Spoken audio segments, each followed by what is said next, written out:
Hey guys, tara tour tayo. Tapos na laro nila sir yung ating kisame. Guys.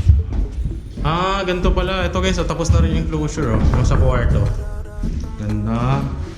Tara lap, tinan natin. May space pa dito Wow, ganda. Ilaw sir.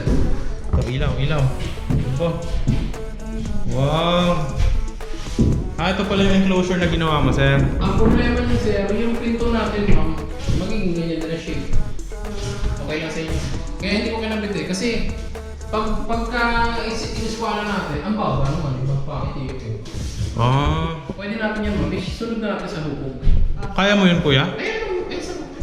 Ito pala yung pinto. Hindi ko muna tinabas kasi pinapa-approve ko muna sa inyo syempre. Pero pag binuksan mo na yan, hindi naman yan sasakit. Hindi ma'am. Basta dito ang bukas niya. Pagganyan yan ma'am. Ganyan. Dito sir. Dito yung kabit. Ang plano ko talaga sana dito. Saan, sir? Eto sir, eto Sige. sir, mabubuo to pag dito. Sige nga, sir. Yan buo yan sir, pag ganyan. Kaso, magsasara tayo dito. Sayang yung space. Magiging ganito, sayang yung space. Tsaka isa pang nun sir, pag magtaas ka ng gamit, iikot mo pang gano'n. Hindi po kagaya nito, makakapasok ka dito. Tama. Diba? Kaya hindi ko muna yun sir eh. Ayan, yung ganyan, buo yan. Buo yung ganito, walang takas. What do you think, love? Okay na ito naman no? Ganda ng gawa mo. Ito pala sinasabi mo, sir. Baliktaran siya. Dito. Double wall yan sir. Tsaka dito. Tsaka sir, nakamasilya na o. Kunting linya na lang, ready to paint na yan. Ito, nakamasilya na yung mga... Sir, tingnan mo, walang siwak. Wala kang makita siwak. Ayan yung mga pinagdugtungan kuya, no? Puro lahat na sir. Ito. Talagang hindi nalalabas yung aircon dito, kuya. Baka mawala, Sinilid na namin sir, para maganda rin tingnan. Ganda. Pangit kasi tingnan eh, pag may mga siwak. Nice one. Ang bilis na lang, kuya. 3 days lang tinabaho, guys. Grabe. Diba, pakita natin yung before. Diyan, yung itsura. Nice. So, ito yung taas. Di ba? Ang ganda. Sinama na rin nila, kuya, yung sa masilya, sir, no? Yes sir.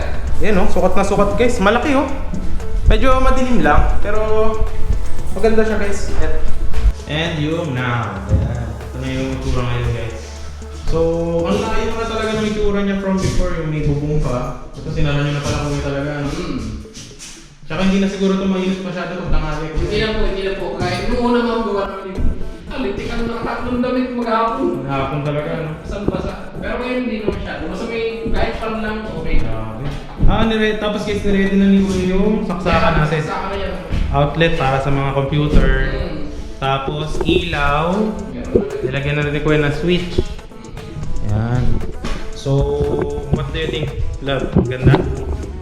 So, next namin papagawa guys kay Kuya dahil ang ganda ng gawa. Nakita nyo naman yung dito sa second floor, di ba?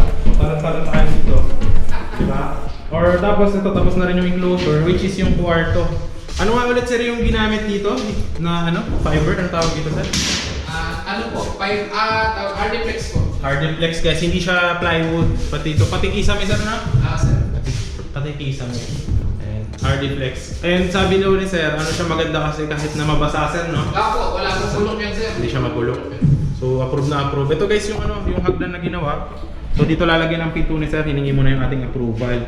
Kasi para nga naman, yung space hindi nga naman masayang. Kasi kung dito, Kasi naalala ko rin sabi niyo ma'am, gusto niyo ma'am dito ganyan.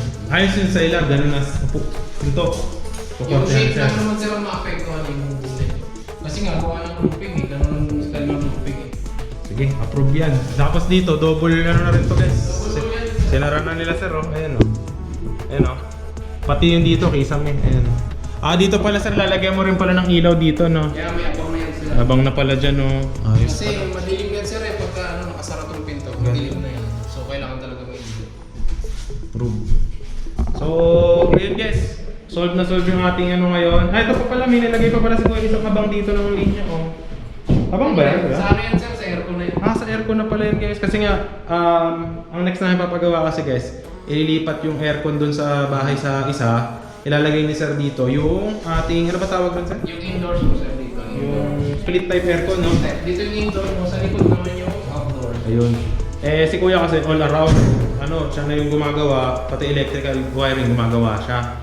So ngayon yung aircon next namin, papagawa namin dun sa likod ng Yung Ayan, dyan, bracket niya. bracket. Mas maganda. And syempre, ito guys, may papagawa din tayo kuya. Kaya Yung, papalitan natin ng roofing yan, sir. yung tulo dyan guys, kasi pag umuulan, tagas talaga sa baba. So yun, ipapaayos din natin kay kuya. Roofing, gutter, papalitan natin natin. So yun muna. So ngayon, yun guys yung next namin. Then next is aircon. Ayan. So yun ang i-update natin guys sa ating bahay. Ayan. So siguro yung mga next upcoming is sa next videos na lang. So yun lang naman. And yan, si Kuya guys, nakita nyo na yung kanyang Facebook, diba? And message nyo lang siya kung meron din kayo gusto ipagawa. Ayan. So very, actually mabilis yung trabaho dito guys. No? 3 days lang tinapos nito. Napakaganda. So yun lang guys, kung nagustuhan nyo, huwag nyo kalimutan subscribe yung ating channel para sa mga next upcoming videos. Yan.